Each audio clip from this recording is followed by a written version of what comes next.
Hey, what's up guys, it's Scarce here, and today I'm going to be making a commentary on how to get noticed as a player. And I have a few topics here. Some of them I got from Formula, so thank you, Obey Formula, you're a beast. He's the other leader in Obey. He's actually like a leader in Obey, and he helped me out with quite a few. So one of the first topics I have here is doing a recruitment challenge. And by the way, the gameplay in the background, I just want to talk about this really quickly. It's probably some Xbox One gameplay, and that's because I'm too fucking lazy to plug back in my Xbox 360 because I don't really like just playing Ghosts in Battlefield 4. They're fun, but I'd rather be able to play like GTA and Modern Warfare 2 and all those other games because they're a lot more fun to me. It's just more fun to have more variety of games on that console. I wish that Rockstar would bring GTA to Xbox One, but I think it's like too hard to do all the coding and stuff. I'm not into that, but I just hope that they would do that. But besides that, I want to talk about how to get noticed as a player. So the first thing we have here is recruitment challenge, and doing a recruitment challenge is the easiest way. This is why I always talk about it. I always say doing it's probably the best, because if you do a recruitment challenge, then you have 100% of a chance of a leader watching it. Really depends on the leader. Like someone like me and the Obey leaders, we will watch every single recruitment challenge. Then we'll go through them and obviously upload them. If you're a phase leader and you have to look through all, thousands and thousands of responses from Phase 5, then you probably aren't going to look through every single one. That's because a lot of them are probably just these horrible, horrible responses. And it's no offense to the people who did it, but it's just very hard to get a response in, actually have a leader look at it if you're doing a phase recruitment challenge, rather than doing something like an Obey recruitment challenge where we can actually go through every single one. So another thing to get noticed by a leader would probably have to be to become more creative. And it doesn't have to be necessarily with, what type of shots you go for. It could also be like knifing and just other stuff like that. Like we recruited Blaziken because he was a knifing trick shotter. And also, there's just a bunch of other things that people do. I don't know, I can't really think of that many off the top of my head. Like multi-COD, there's some trick shotters that'll just play COD 4 and some trick shotters that'll just play certain games. And that's great because we like recruiting them. I think we recruited Obey Chiefs because he played COD 4. And we really wanted some COD 4 clips in Closure 2, so that's why he got in. There's just a bunch of other players that were recruited to Obey just because they played one COD. Like Obey Energy played Black Ops 1, that's why he got in Obey. And same with SB, like Blaziken was a fucking knifer. SB Teds played World at War in COD 4, that's why he was recruited. It's good to get noticed if you're creative, because you usually gain a lot of subscribers and a lot of recognition as well. But besides being creative in that sense, you can also be creative with the shots you hit.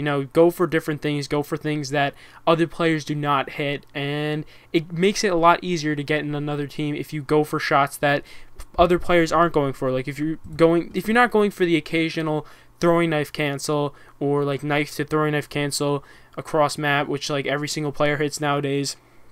If you're going for other different complex shots, I guess you could say, I don't want to call them complex, but just going for different variations can really make it easier for you to join teams. Like this one guy yesterday hit this really sick Helo Scout game-winning kill cam. It was like fucking amazing. I don't know, I might link it in the description. It was a crazy, crazy kill cam. I'm using it in my top 5 too.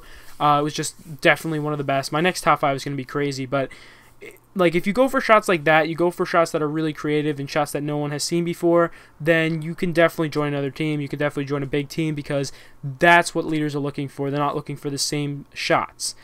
Consistency. So if I were you and you play COD, maybe 1 hour or 2 hours every day, then I would probably end up trying my ass off to hit a shot every single day. Because if you're playing COD for, a couple hours every day, you're probably going to end up hitting a shot maybe every other day, maybe 2 or 3 shots a week. You don't see people hit that many shots on Ghosts nowadays, but like I'm saying, consistency is something big. Like leaders really want to see consistency, and even if you hit a shot twice a month, then that's great, because if those 2 shots are amazing, they're fucking creative as hell, and they're like a cross map, extremely creative, amazing shots, then leaders like that as well. So you just need to be consistent in some way. It doesn't mean that you need to be consistent by hitting shots every single day, but you really cannot hit a shot every 5 months. It's not going to get you anywhere. So play private match a lot.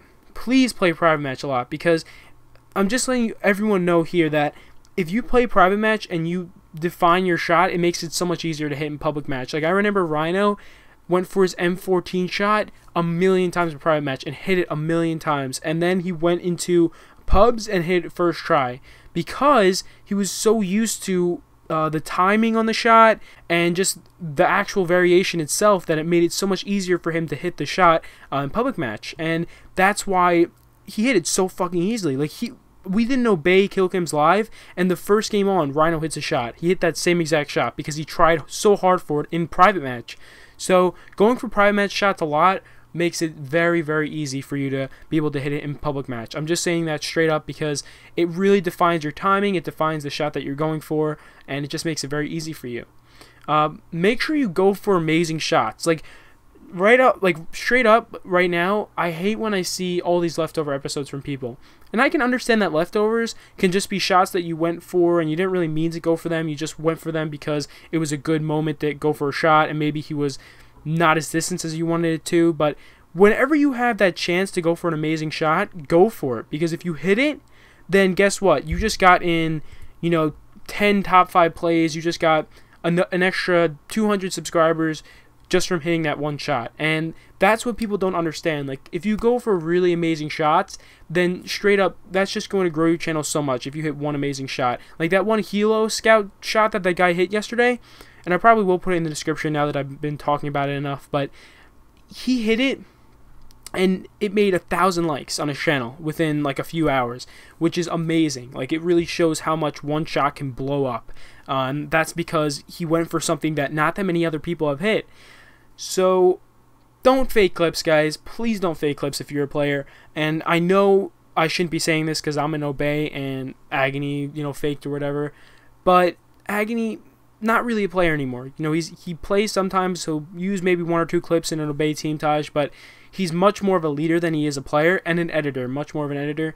And trust me, like that faking clips thing has carried on with him throughout years. Like, people still bring that up today, and it's just disgusting whenever I see it, but I'm like, whatever, don't let it get to you.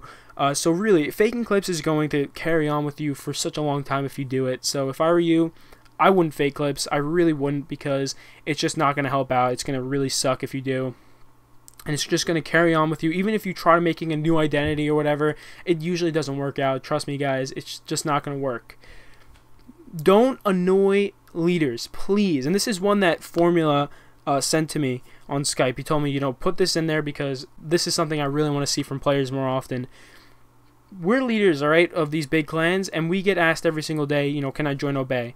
And it's very annoying. Like, and I know I may sound a little cocky or selfish right now, but it's actually true. Like, I will get messages from kids all the time asking to join. I will get it, I think, every single 15 minutes. I'll get a message asking to join Obey, and it's crazy. It is really crazy. And I'm not saying it's not cool to get those messages because so many people want to join your team, but it can get very annoying. It can get very, very annoying. So if I were you, don't annoy the leaders and don't ask them to join their team more than once. Just maybe every once in a while, ask them to join their team if you think that you should be in it. Like I said, it's just, please don't annoy the leaders. It can get very, very annoying. And it's not like I'm hating on anyone who has asked me to join Obey before. I like it when people say that. It's just, if you say it more than once to me within a week, then it just gets very stupid and annoying, and I hate it quite a bit. So make sure you interact with other leaders and players, because if you interact with other leaders, it actually makes it easier for you to talk to leaders, because you kind of get to know how to do that a lot easier, because talking to leaders is a lot different than talking to players, because if you're talking to another player, you kind of look at him as more of a friend than you would your own leader. So if you are in a clan right now, talking to your leader is probably the best thing to do, because you really know how to, I guess, talk to your leader. You know how to interact with your leader a lot more. And if you interact with other players and other teams that you want to join, they can probably end up linking your clips to the leader. I get that quite a bit.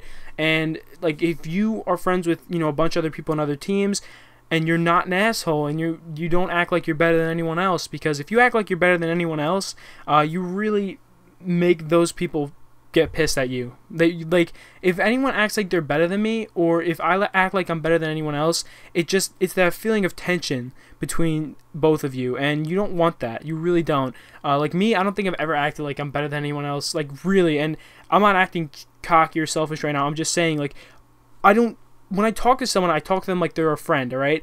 If you join my party and you start talking to me like I'm your fucking overlord, I don't see why you would do that, because, like, I'm just a regular person, alright? I'm just fucking kid sitting here making a commentary. Like, it's not like I should be treated like I'm royalty. I'm a fucking leader of a big team on YouTube that does Call of Duty trick shotting videos or whatever, Call of Duty sniping videos.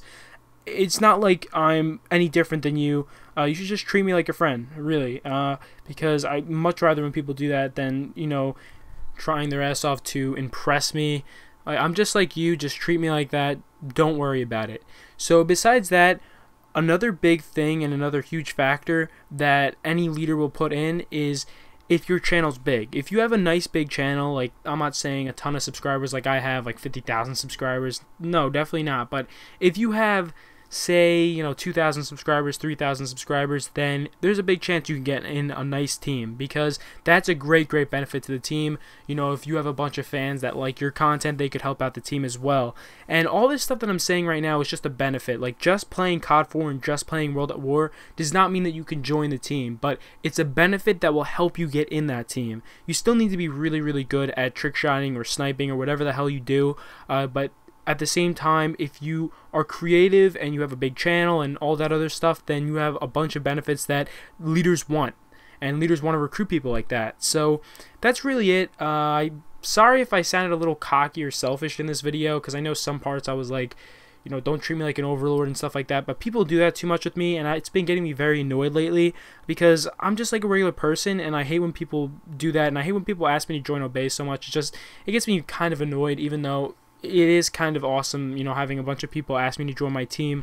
So that's really it. I hope you guys enjoyed this video. Leave a like and comment if you did, because obviously I stayed up tonight just to make this video for you guys. I wasn't actually going to upload today, but I decided I would. And so please drop a like, especially if you came this far. And that's really it, guys. I'll see you later. Peace.